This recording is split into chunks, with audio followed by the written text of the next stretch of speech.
Good evening. My name is Leigh Christy. I'm an associate principal with Perkins & Will. I'm an architect. I broke my finger playing softball, so let's see how this all goes. So former athlete. Before I start, I just wanted to define infrastructure because I'm kind of a geek. So basic physical and organizational structures and facilities needed for the operation of a society.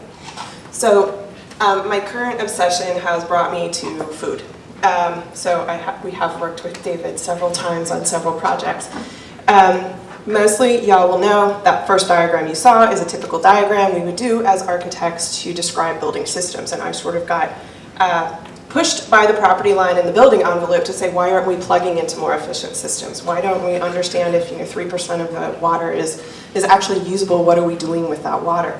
And if we find out, particularly in California, but really everywhere, that water is being used for agriculture, for food, and yet we know from working in our cities there are food deserts and food swamps, so where are these pieces not adding up? In particular, we're moving things like water and food very long distances of very aging infrastructure.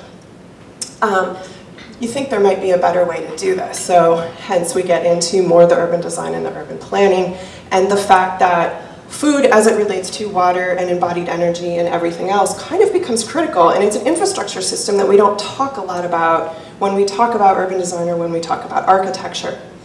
So with that, if you think of it from a resource perspective, we're not using it very well. It's taking a lot of energy just to make it, and then we throw 40% of it away.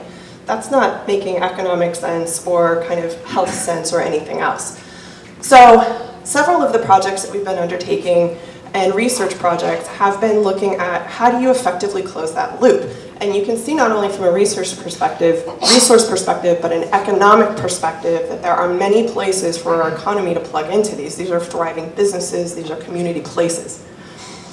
We've worked with David actually when we started talking aquaponics to think about an ecologically regenerative city, where you start to understand how you can use resources once, twice, 3 times, pulling in urban agriculture and some of these things, not to say it's replacing big ag, but to say it's offering redundancy in a system. It's offering some local and some perhaps less resource-intensive ways to manufacture and set off food. So when we look at planning 660 acres along the LA River and water is the main task, you have to think, shouldn't agriculture be as well? And how can we start planning for the places to make a green neighborhood that makes sense from an infrastructure perspective? And then, of course, bring it down to the fact that these are places for people and community, and how can we make food infrastructure in daily bargain markets, in growing, embed career ladders in here so it goes beyond a farmer's market, it goes beyond a community garden. It starts to make economic sense and to complement the economics with that community aspect of it. Because ultimately we want the streets that connect us and the places that define us to bring food closer to us, those who are consuming it in our cities. So those are some of the things we're working on right now.